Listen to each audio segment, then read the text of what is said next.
Assalamualaikum warahmatullahi wabarakatuh. Perkenalkan, nama saya Ana Wulania dari kelas A semester 6 program studi pendidikan guru pendidikan anak usia dini. Video ini dibuat untuk memenuhi tugas mata kuliah supervisi.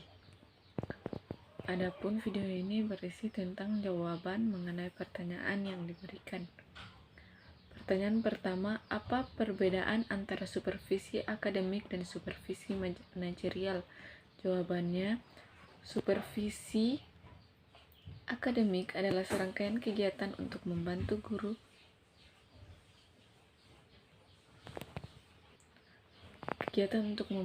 guru mengembangkan kemampuannya dalam mengelola proses belajar mengajar agar mampu mencapai tujuan pembelajaran. Sedangkan supervisi manajerial adalah pemantauan dan pembinaan terhadap pengelolaan dan administrasi sekolah yang terfokus pada manajemen kurikulum dan pembelajaran, kesiswaan, sarana prasarana, ketenagaan, keuangan, hubungan sekolah dengan masyarakat, dan layanan khusus. Kemudian pertanyaan kedua, jelaskan domain kompetensi guru dalam penilaian kinerja. Jadi, aspek yang dinilai dalam penilaian kinerja guru adalah kinerja yang dapat diamati dan dipantau yang dilakukan guru dalam melaksanakan tugasnya sehari-hari, yaitu pertama, kompetensi pedagogik. Kompetensi pedagogik ini berisi mengenai penguasaan terhadap karakteristik peserta didik, kemudian moral, sosial, kultural, emosional, dan intelektual siswa. Kedua, penguasaan terhadap teori belajar dan prinsip pembelajaran yang mendidik. Ketiga, mampu mengembangkan kurikulum yang terkait dengan bidang yang diampu. Keempat, menyelenggarakan kegiatan pengembangan yang mendidik. Kelima, memfasilitasi pengembangan potensi peserta didik untuk mengkualitaskan berbagai potensi yang dimiliki. Kemudian, berkomunikasi secara efektif dan empatik dan santun dengan peserta didik. Kemudian kedua, kompetensi kepribadian guru. Pertama, bertindak sesuai norma agama, hukum sosial, dan kebudayaan nasional Indonesia. Kedua, menampilkan diri sebagai pribadi yang jujur, berakhlak mulia dan teladan bagi peserta didik dan masyarakat. Ketiga, menampilkan diri sebagai pribadi yang mantap, stabil dan dewasa. Keempat, menunjukkan etos kerja, tanggung jawab yang tinggi, rasa bangga menjadi guru dan rasa percaya diri. Kelima, menjunjung tinggi kode etik profesi guru. Kemudian ketiga, kompetensi sosial. Pertama, bertindak objektif serta tidak diskriminatif karena pertimbangan jenis kelamin, agama, ras, kondisi fisik, dan latar belakang keluarga. Kemudian berkomunikasi secara efektif, simpatik, dan santun. Ketiga, beradaptasi di tempat bertugas di seluruh wilayah Republik Indonesia yang memiliki keberagaman sosial budaya.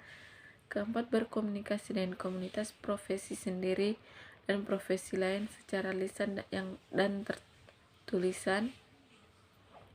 Kemudian kompetensi profesional. Kompetensi profesional merupakan penguasaan materi pembelajaran secara luas dan mendalam yang mencakup penguasaan materi kurikulum, mata pelajaran di sekolah, dan substansi keilmuan yang menaungi materinya, serta penguasaan terhadap struktur dan metodologi keilmuannya. Setiap berkompetensi tersebut memiliki indikator esensial sebagai berikut.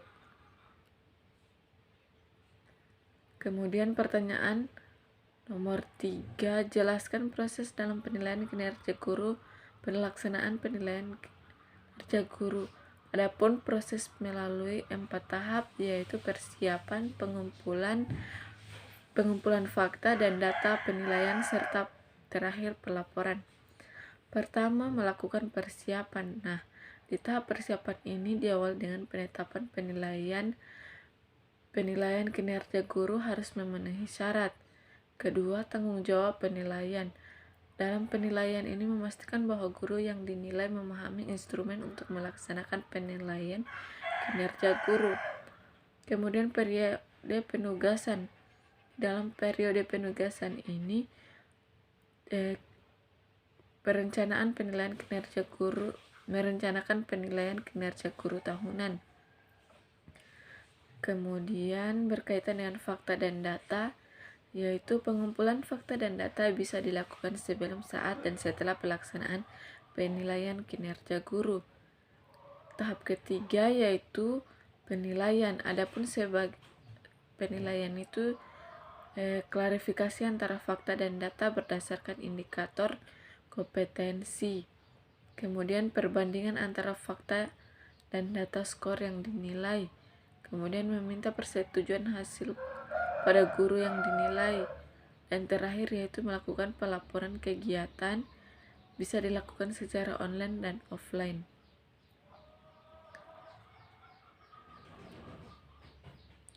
Kemudian pertanyaan nomor 4 yaitu jelaskan siklus supervisi materi supervisi akademik. Pertama yaitu merencanakan program supervisi akademik dalam rangka meningkatkan profesionalisme guru. Siklus kedua yaitu melaksanakan supervisi akademik terhadap guru dengan menggunakan pendekatan dan teknik supervisi yang tepat. Yang ketiga yaitu menindaklanjuti hasil supervisi akademis terhadap guru dalam rangka peningkatan profesionalisme guru. Kemudian pertanyaan terakhir yaitu jelaskan hubungan supervisi dan efektivitas sekolah menurut Blanford pada slide 9 materi supervisi manajerial. Jawabannya sesuai materi supervisi manajerial menurut Blanford pada slide 9, supervisi dan efektivitas sekolah memiliki hubungan atau saling berkaitan dalam meningkatkan pembelajaran dalam suatu sekolah, di mana kepala sekolah berfungsi sebagai manajerial atau supervisor, harus mampu membina dan membimbing guru agar guru mampu melaksanakan kegiatan pembelajaran dengan baik, mampu memilih dan menggunakan strategi, metode, atau teknik pembelajaran atau bimbingan yang dapat mengembangkan berbagai potensi siswa serta membangkitkan semangat para guru dalam menjalankan tugasnya. Kemudian membina kerjasama yang baik dan harmonis antara guru, murid, dan pegawai sekolah lainnya. Adapun siklus kedua yaitu mengenai kinerja guru, berkaitan dengan kinerja guru dalam pembelajaran. Nah, prestasi atau hasil kinerja guru dalam melaksanakan tugas-tugasnya sebagai guru yang berkaitan dengan proses pembelajaran, mulai dari perencanaan pembelajaran, pelaksanaan pembelajaran, dan penilaian pembelajaran. Baik, itu saja jawaban dari saya. Lebih dan kurangnya saya mohon maaf. Assalamualaikum warahmatullahi wabarakatuh.